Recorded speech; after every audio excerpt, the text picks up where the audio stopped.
BTS Jungkook says connecting with ARMY and performing makes him incredibly happy. The anticipation surrounding the release of BTS anthology album, Proof, marked a significant moment of reflection for the global superstars. As the group prepared to celebrate their 9th anniversary, the members took a step back to share their personal inspirations and the deep meanings behind their track selections for the record. Among these intimate reveals, the youngest member, Jeon Jungkook, offered a heartfelt insight that resonated deeply with fans worldwide, providing a glimpse into the core of his artistic soul. In a poignant 51-second audio snippet released prior to the album's launch, Jungkook explained his decision to include his solo track, Euphoria, and the vocal line unit song, Dimple, in the anthology. While these songs are beloved by millions, his reasoning went beyond their musical composition. He confessed that his greatest joy does not come from the technical perfection of a recording, but from the visceral human connection formed during a live performance. He stated that he likes it best when he gets to sing with the other members and connect with the fandom, known as ARMY, regardless of what songs are being played.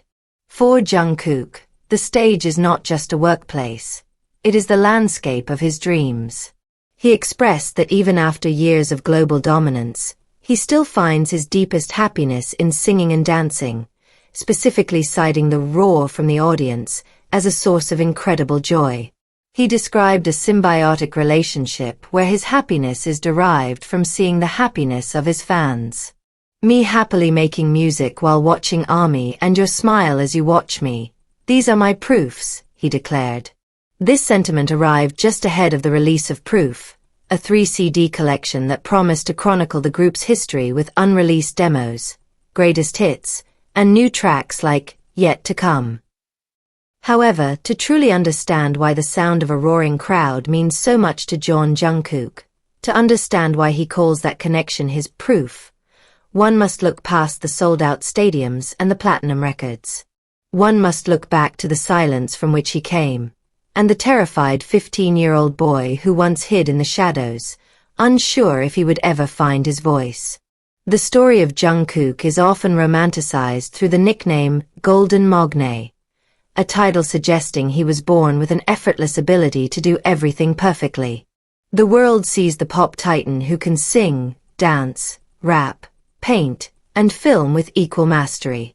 But looking closer at the documentary of his life reveals that gold is forged in fire, and Jungkook's journey was paved with intense heat, pressure, and a loneliness that few can comprehend.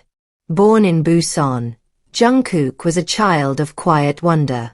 His entry into the entertainment world began not with a triumph, but with a rejection.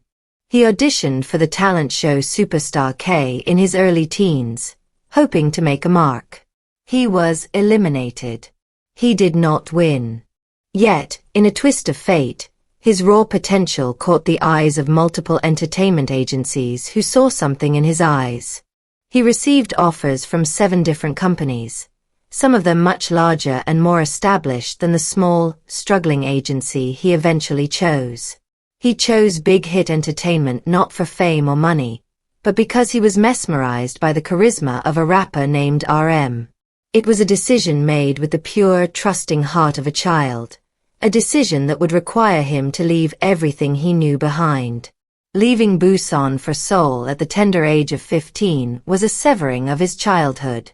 While other boys his age were worried about homework and high school crushes, Jungkook was thrust into a dormitory with 6 strangers, facing a grueling regimen of dance and vocal training.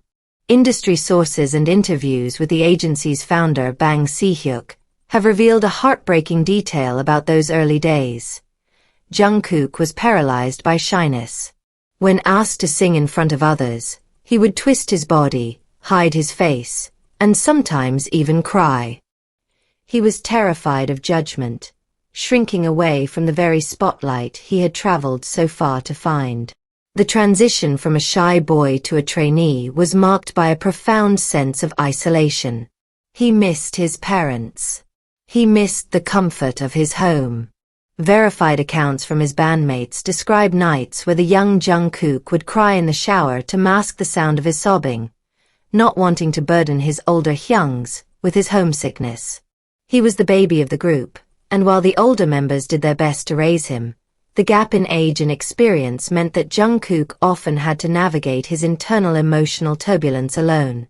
There was a pivotal moment during his training that nearly changed history. During a dance workshop in Los Angeles, the young Jungkook fell so deeply in love with the art of dance that he considered quitting the group before they even debuted. He wanted to become a dancer, feeling perhaps that the pressure of being an idol was too much. It took the desperate persuasion of his bandmate Jimin to convince him to stay, to convince him that his voice was needed. This moment of uncertainty highlights just how fragile his path was. The world almost lost the vocalist Jungkook before he ever stepped onto a stage. When BTS finally debuted, the pressure on Jungkook intensified. As the center and main vocalist, the expectations were crushing. The golden label became a heavy burden. He had to be perfect. He grew up under the unblinking eye of the camera. His puberty, his acne, his voice cracks, and his graduation were all consumed by the public. He was forced to mature at an accelerated rate, skipping the carefree mistakes of youth to become a disciplined professional.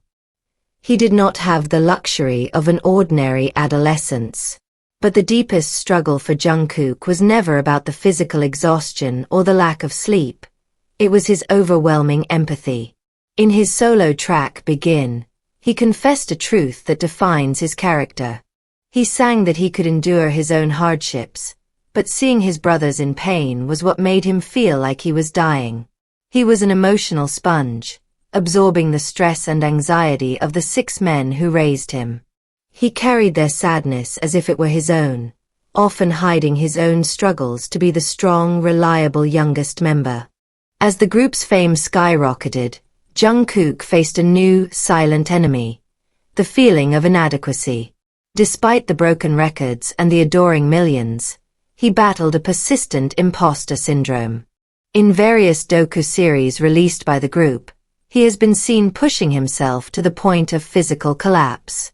Backstage, while needing oxygen to breathe after a high-energy performance, his concern was not for his health, but for whether he had made a mistake on stage. He was chasing a standard of perfection that did not exist, driven by a fear that he wasn't good enough for the love he was receiving. The roar of the audience that he mentions in the news update became his lifeline. But there is a flip side to that roar. Jungkook has spoken candidly about the jarring disconnect between the deafening noise of a stadium concert and the profound silence of his hotel room afterwards.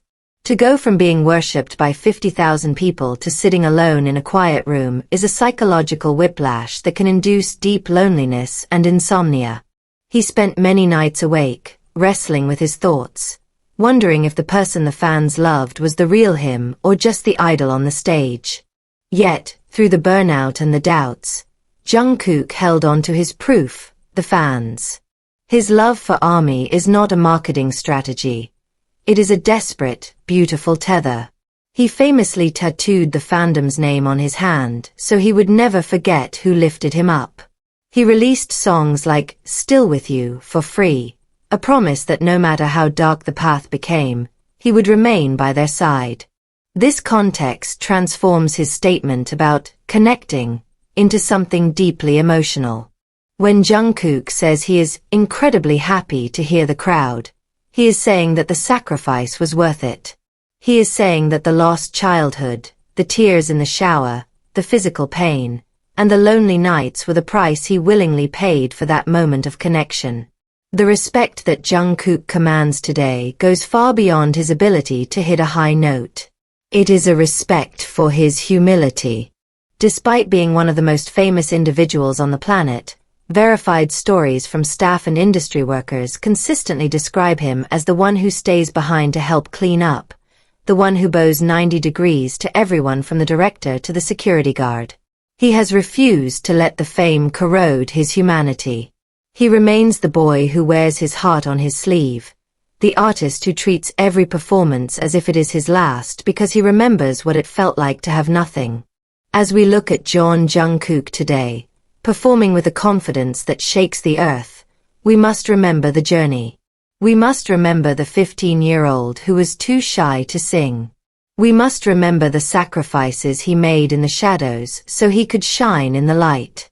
When the music fades and the stadium lights go dark, the roar of the crowd lingers in his heart. It is the sound of acceptance. It is the sound that tells him he is no longer alone. And for a man who gave his entire life to the stage, that sound is not just noise. It is the only proof he ever needed.